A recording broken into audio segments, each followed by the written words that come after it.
భీంబాబు, ఇది నాకు చెప్పు. బాలన్నయ్య విశ్వాసరావుని ఎందుకు అనుకున్నాడు? చెప్పగలవా? నేను చెప్తాను. చాలాసార్లు ఈర్ష్యపడే వ్యక్తి అనే మాటలకి ఇలా అనుకుని బాధపడకూడదు మనం. ఇతను నా అన్నయ్య, నన్ను అలా ఎలా అంటాడు? ఇతను నా మిత్రుడు, నన్ను అలా ఎలా అంటాడని. ఎందుకంటే ఈర్ష్య హృదయంలో నుంచి వచ్చే మాటలన్నీ ఎదుటి వాళ్ళని ఎప్పుడు గాయపరుస్తాయి. ఇందాకలా మాట్లాడినవాడు వాడు నీ అన్నయ్య కాదు. వాడు నిన్ను చూసి ఈర్ష్యపడే ఒక వ్యక్తి. కానీ నేను బాలా అన్నయ్యకి ఏమి చెడు చేశాను? తనకి నా మీద ఈర్ష్య ఎందుకు? ఎందుక భీంబాబు, ఎందుకు అనేదానికి నేను జవాబు చెప్పలేను. అందుకనే ఈ ప్రశ్నని కాలానికి వదిలేద్దాం. దీనికి జవాబు ఎప్పుడో ఒకసారి ఖచ్చితంగా దొరుకుతుంది. పద, భోజనం చేద్దాం. అన్నట్టు ఒక సలహా. బాలాతో ఎక్కడికైనా వెళ్లాలంటే మాలో ఎవరో ఒకరు వెంట లేకుండా ఎప్పుడు వెళ్ళొద్దు. నేను గోపాల్ ఇంటికి భోజనానికి వెళ్ళి వస్తాను. బాలా, మనందరికీ నేను ఇంట్లో వంట చేశాను. ఇవాళ గోపాల్ నన్ను పాయసం తినడానికి వాళ్ళ ఇంటికి రమ్మన్నాడు. నేను వెళ్ళి వాళ్ళ ఇంట్లో తింటాను.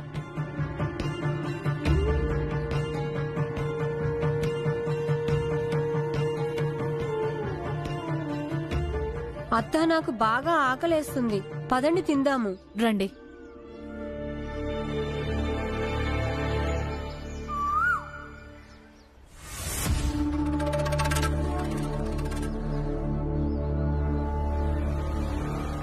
బాలా అన్నయ్య, ఓ బాలా అన్నయ్య,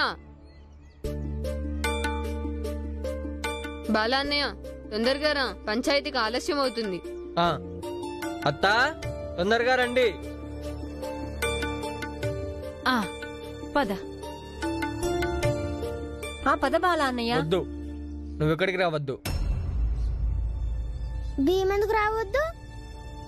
బాలా అన్నయ్య, రానివన్నయ్య. భీమ్ అక్కడేం మాట్లాడాడులే. వీడేమీ నోరు మూసుకునే రకం కాదు. వీడి నీతి సూత్రాలు హితబోధలు ఎక్కడ పెడితే అక్కడ మొదలెడతాడు. కానీ ఈసారి నేను ఇరుక్కోదలుచుకోలేదు. అందుకే నువ్వు ఇక్కడే ఉండి ఎక్కడికి రావద్దు. బాలా అన్నయ్య, నేను నీ ప్రతినిధి రూపంలో అక్కడికి రావటం లేదు. పంచాయతీకి వేరే వాళ్ళు ఎలా వస్తారో అలాగే నేను వస్తాను. అసలు నువ్వు ఎక్కడికి రావడానికి వీల్లేదు. బాలా, బాలా, బాలా అన్నయ్య,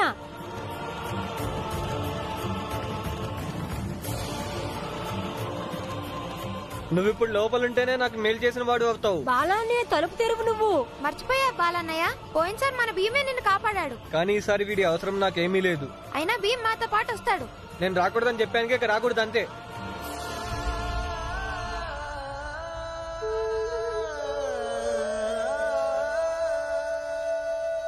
భీమిని లోపలే ఉండనివ్వు. ఇప్పుడు భీమ్ పంచాయతీకి వెళ్ళాడంటే అక్కడ అబద్ధాలు వినలేడు వాడు.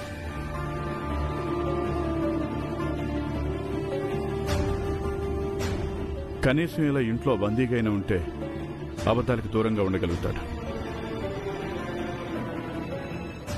బాలా అన్నయ్య, తొందరగా రా, ఆలస్యం అవుతుంది.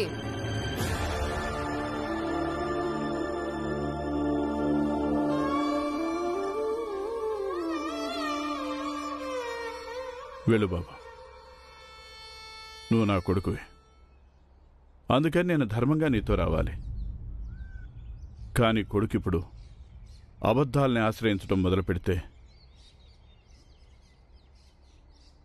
అప్పుడు మేమందరూ నీకు తోడుగా ఉండలేం బాలా.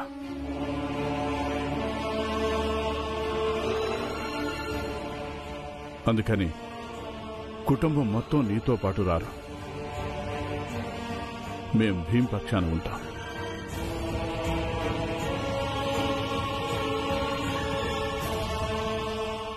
ఎందుకంటే మేము అబద్ధానికి అండగా ఉండలేం, అలాగే నిజాన్ని ఒంటరిగా వదిలిపెట్టి ఉండలేం.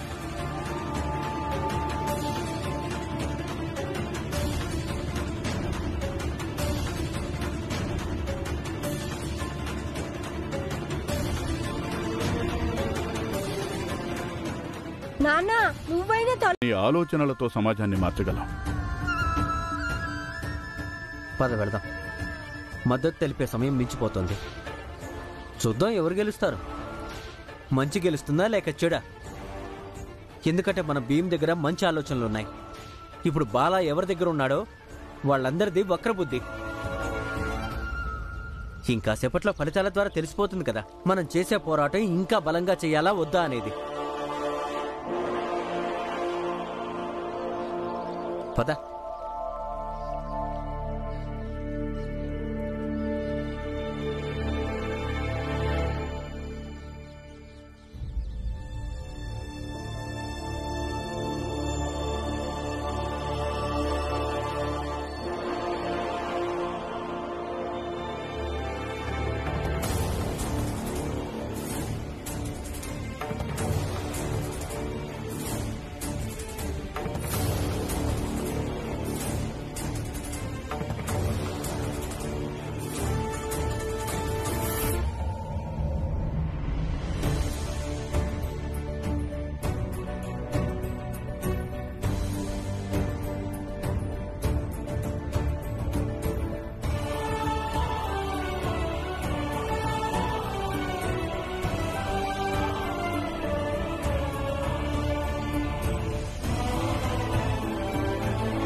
ఎవరు గెలుస్తారో చెప్పడం కష్టమే స్వామీజీ. కానీ విశ్వాసరావు గనక గెలిచాడంటే అప్పుడు మనం గెలిచినట్టే స్వామీజీ.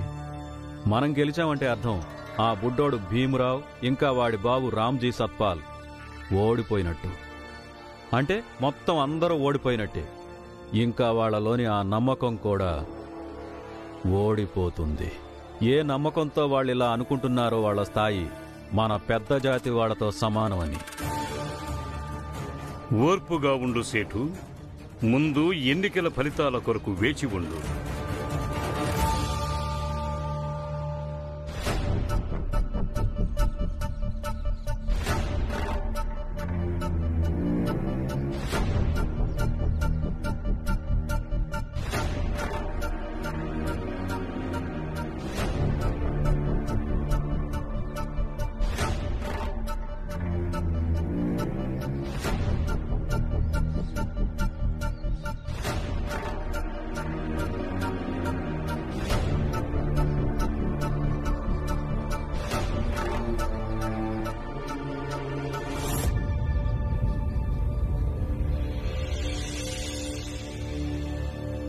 భీమ్కి మొత్తం 37 ఓట్లు వచ్చాయి.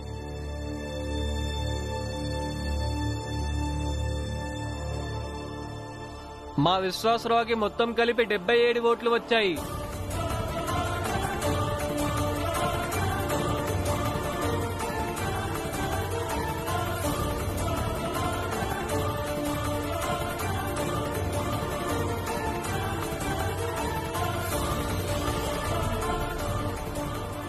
అంటే విశ్వాసరావు గెలిచాడు.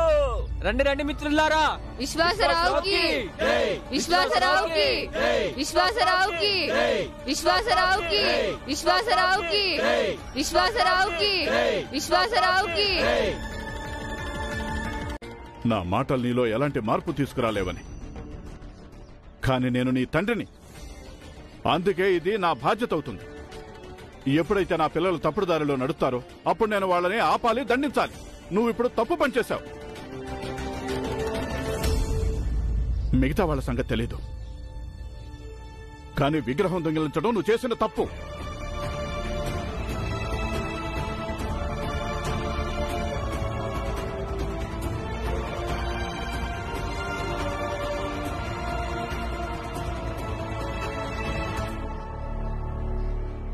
నాన్న ఇదిగో భీమ్ తీసుకో. ఆనందన్నయ్య, బాలన్నయ్య పాయసం. వద్దు, నాకు పాయసం వద్దు. ఎందుకు ఎందుకొద్దు? ఎందుకంటే మీరందరు భీమ్ ఓటమిని పండగ చేసుకుంటున్నారు. అసలు ఇది ఎక్కడ విచిత్రం అత్త? ఇంటికి పెద్ద కొడుకు వేరే వర్గంలో ఉన్నాడు, ఆ వర్గం గెలిచింది, కానీ వాడి గెలుపుకి ఎలాంటి విలువ అనేదే లేదు. అదే చిన్న కొడుకు ఓడిపోతే వాడి ఓటమిని పండగ చేసుకుంటున్నారు. అదే రోజు అమ్మ బతుకుంటే గనక అప్పుడు ఇలా జరిగేదే కాదు ఈరోజు ఇక్కడ జరుగుతున్నట్టు. నాకు తెలుసు నా మాటల్ని ఇక్కడున్న వాళ్ళు ఎవరు గంభీరంగా తీసుకోరని, కానీ మీరందరూ నా విషయంలో ఇలా చేయడం చాలా అన్యాయం, అక్రమం.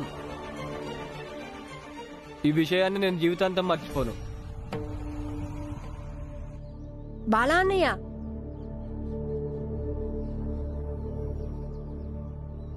నువ్వు కొంచెమైనా పరిపక్వత చూపించు. మనమిద్దరం ఇప్పుడు ఎంత పెద్ద విరోధులమైనా కావచ్చు, కానీ అన్నదమ్ములం. నువ్వు ఇప్పుడు వక్రంగా ఆలోచించకపోతే అప్పుడు ఈ గిన్నెలో పాయసం కేవలం పాయసంగానే కనిపిస్తుంది. అమ్మ లేకపోతే ఏమైంది? నీకు నీ చిన్న తమ్ముడు ఉన్నాడుగా.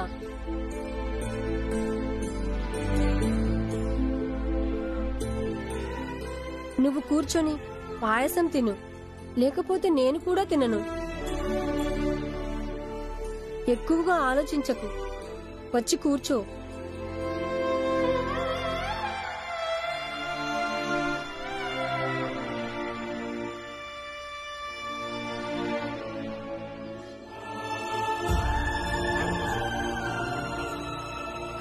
బాలా, ఈ విషయం నీకు అర్థమయ్యేలా చెప్పలేకపోయాను. మనిషి నిజాయితీయే నిర్ణయిస్తుంది అతని విజయానికి సంబరాలు చేసుకోవాలో అతని ఓటమికి బాధపడాలో.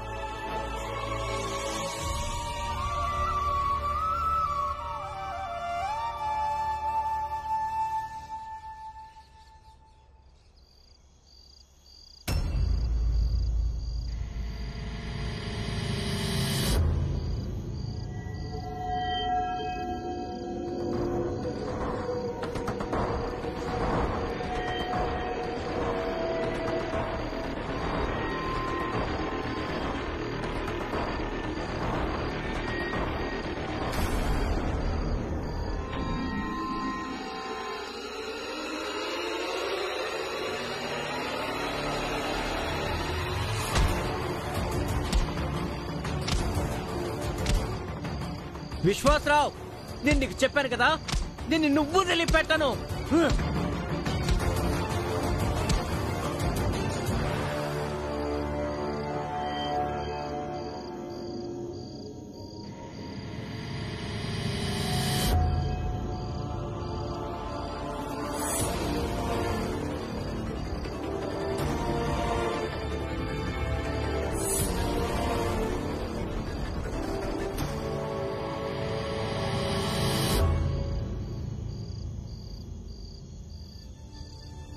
నువ్వు మమ్మల్ని హత్య చేయడానికి వచ్చావు,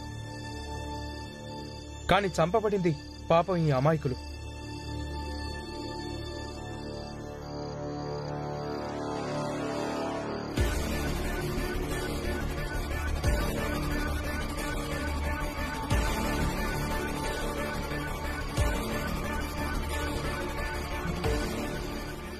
ధన్యవాదాలు పురంజన్ బాబాయ్. ఇప్పుడు నువ్వు మమ్మల్ని చంపడానికి ప్రయత్నించినందుకు. కానీ మేం నిన్ను జైలుకేం పంపించంలే.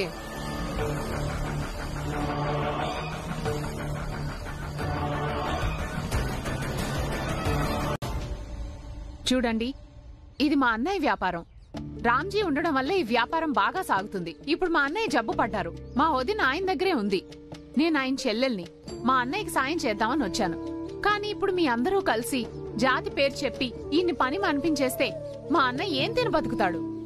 రామ్జీ, నువ్వు ఇలా మర్యాదగా చెప్తే విను. అరే ఏం చేస్తున్నాను?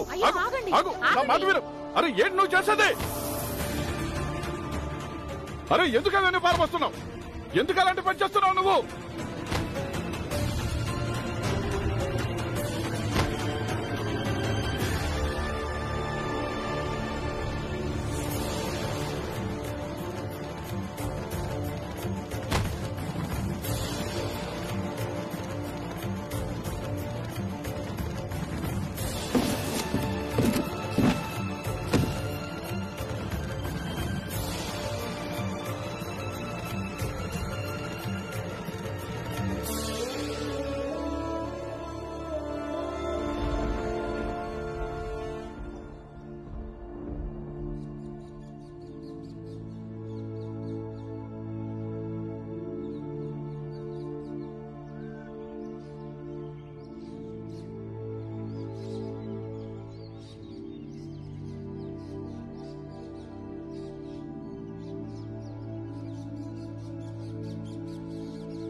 ఇప్పుడు మీ అందరి సొంత గొడవల వల్ల నాకు ఎంతో నష్టం జరిగింది.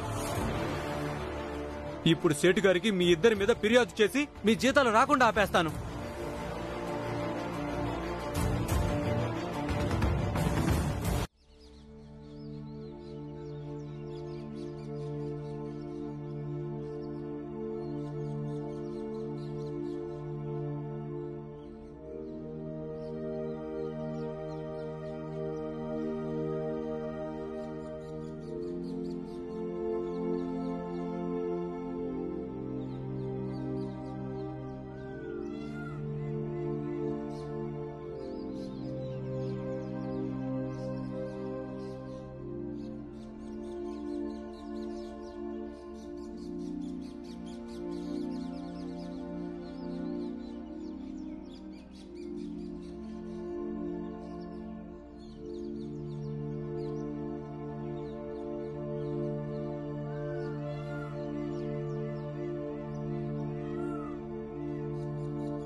నువ్వు నన్ను ఎందుకు పడేశావు? నీకేమైనా పిచ్చెక్కిందా? ఇదే ప్రశ్న నేను నిన్ను అడుగుతున్నాను. నీకేమైనా పిచ్చెక్కిందా? నువ్వు భీమ్ వాళ్ళ బండిని ఎందుకు పడేశావు? ఇది పంచాయతీ నిర్ణయించింది. అందరు వాళ్ళ జాతులను బట్టే పనులు చేయాలని. ఒకవేళ అదే పంచాయతీ నీ ఇంటిని తగలబెట్టుకోమని చెప్పిందనుకో, అప్పుడు నువ్వు నీ ఇంటిని తగలబెట్టుకుంటావా? ఇల్లు తగలబెట్టే సంగతి కాదు బాబాయ్. ఇప్పుడు నువ్వు జాతులు చేసే పనుల గురించి చెప్పు. ఈ పంచాయతీ ఈ సమాజమే కదా బాలా. మన వాళ్ళకి నీచమైన పనులు కేటాయించారు. దీని నుంచి విముక్తి పొందటానికి మనం ఇన్ని సంవత్సరాలుగా పోరాడుతున్నాం, కానీ విముక్తి దొరకలేదు. ఇప్పుడు మీ తమ్ముడు భీమ్ పుణ్యమా అని మాలా కాస్త ఆశలు చిగురించాయి. కానీ నువ్వు సిగ్గు లేకుండా మమ్మల్ని అందరినీ ఆ నరక కూపంలోకి నెట్టడానికి వాళ్లతో చేతులు కలిపావా? పంచాయతీలో నువ్వు కూడా విశ్వాసరావునే సమర్థించావుగా మరి. బలాది నా నిస్సహాయత. కానీ నీకేం నిస్సహాయత ఉంది? నీకు కేవలం నీ తమ్ముడి మీద ఈర్ష్యుంది. ఈర్ష్య అసూయల కారణంగానే నువ్వు భీమ్ని వ్యతిరేకిస్తున్నావు. వ్యతిరేకించాలన్న పిచ్చిలో పడి నువ్వు మర్చిపోతున్నావు. దీని పర్యవసానం మనం మాత్రమే కాదు, మన వాళ్ళందరూ అనుభవిస్తారు, గుర్తుంచుకో. ఇలా చూడు బాబాయ్, భీమ్ నీతోటి కూడా జ్ఞానకూలికలు మింగించినట్టు అనిపిస్తుంది. మీ నిస్సహాయత ఏంటో నాకు తెలియదు, కానీ నాకు ఎలాంటి నిస్సహాయత లేదు భీమ్ని సమర్థించడానికి. నువ్వనేది ఎందుకేగా, వాడు నా సొంత తమ్ముడు అని.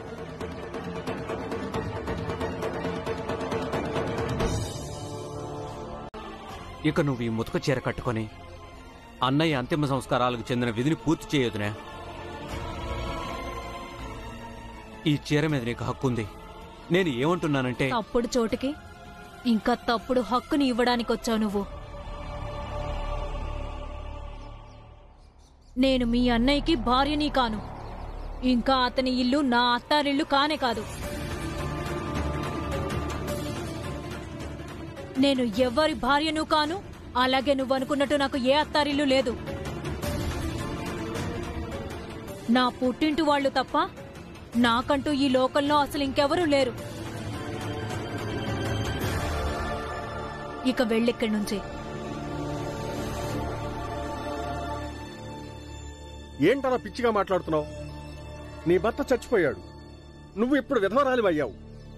అయినా నీ కళ్ళల్లో 2 కన్నీటి చుక్కలు కూడా రాలేదు.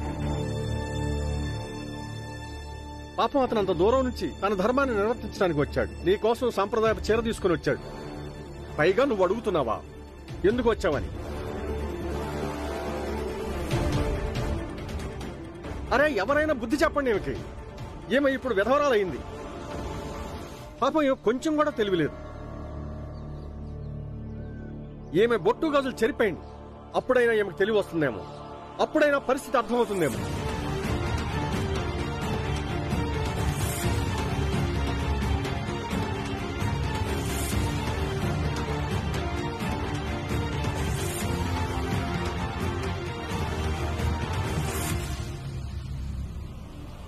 నేనే చెరిపేస్తాను. ఆగండి. మా అత్తకి బుద్ధి చెప్పే ముందు మీరు బుద్ధి తెచ్చుకోండి. మీరు తన సొంత విషయంలో కల్పించుకొని మాట్లాడకూడదని. అసలు నువ్వెవరు? సమాజం.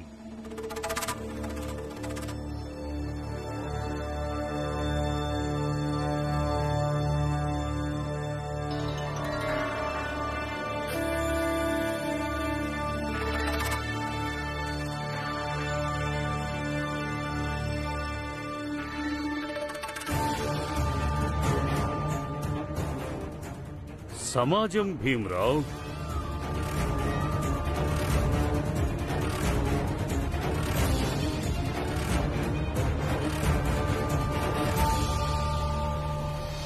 నేను విధవరాలనయ్యే ఆచారాలు ఏమీ చెయ్యనుగాక చెయ్యను. మా ఇద్దరి మధ్య సంబంధం ఏనాడో తెగిపోయింది. ఆ క్షణమే మేము ఒకరి దృష్టిలో ఒకరం చచ్చిపోయాము.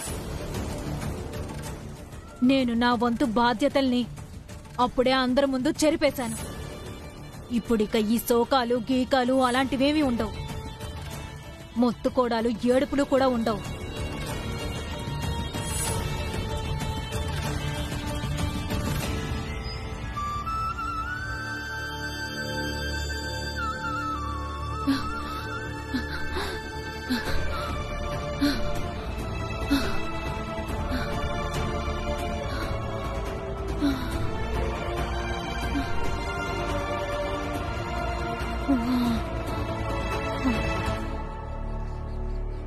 ఇక మీరు వెళ్ళండి.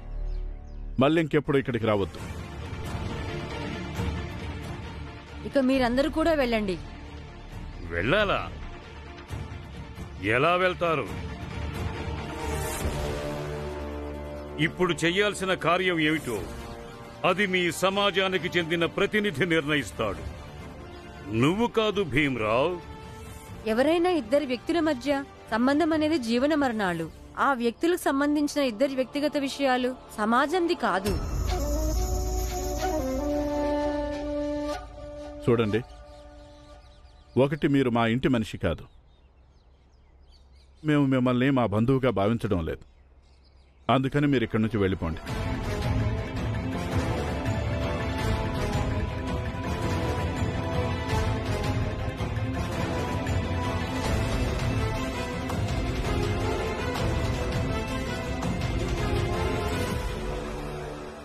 భీమ్రావ్, ఇదే సతారాలో నువ్వు ఒక పెద్ద జాతి విధవకి అండగా నిలబడి వితంతు ధర్మాన్ని మంటగలిగావు. మా ఆచార వ్యవహారాల్ని అపహాస్యం చేసి ఇప్పుడు వాటన్నింటికీ నీ మీద ప్రతీకారం తీర్చుకుంటాము. చూడు, మొత్తం సమాజం చూస్తుంది. అందరికీ ఈ సందేశం అందుతుంది. ఆ భగవంతుడే నీకు నీ పాపాలకు శిక్ష వేశాడు. ఇప్పుడు 600 సరే, నా మేనత్తి దురాచారాలు ఏమీ పాటించదు. నేను పాటించనివ్వరు కూడా. అయితే నేను కూడా నా అన్న ఆత్మకు శాంతి పూజ వదిలితో చేయించకుండా ఇక్కడి నుంచి వెళ్ళను. మీరు ఈ పూజ ఎలా చేయనివరో మేము చూస్తాం. వెళ్ళండి.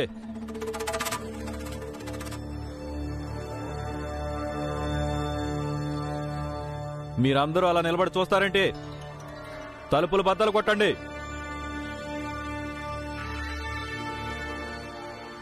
ఇంకా ఈ మొండోడు భీమరావు గారి మేనత్తను ఈడ్చుకుంటూ బయటికి తీసుకురండి. ఈ రోజు మొదటిసారి సతారాలో మా పెద్ద జాతి వాళ్ళం చిన్న జాతి వాళ్ళకి అండగా ఉన్నాం. ఇంకా చూస్తారేంటి? ముందడుగు వెయ్యండి, తలుపులు బద్దలు కొట్టండి.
మీరందరూ నాతో బలవంతంగా ముండమోయించడానికి వచ్చారా?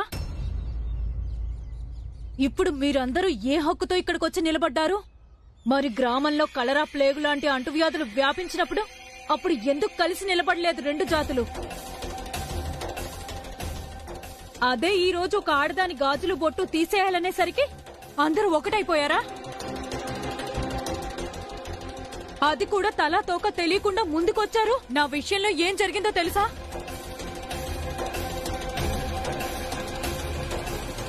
చాలా చిన్నపిల్లని.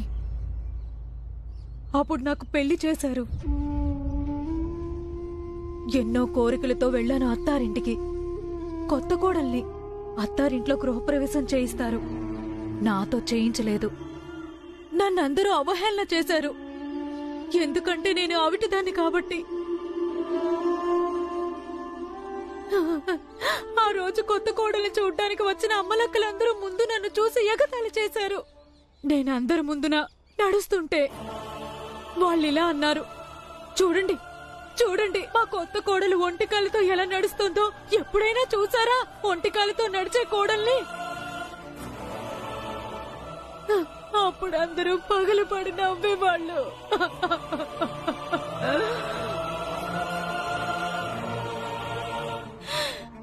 నేను బాధతో ఏడ్చేదాన్ని. అప్పుడు ఈ మనిషి ఇప్పుడు తన అన్న ఆత్మశాంతి కోసం నాతో పూజ చేయించడానికి వచ్చాడే. ఈ మనిషి నన్ను కొట్టేవాడు, నన్ను తిట్టేవాడు. తన అన్న అదృష్టం బాగోక నేను అతనికి దొరికానని అనేవాడు.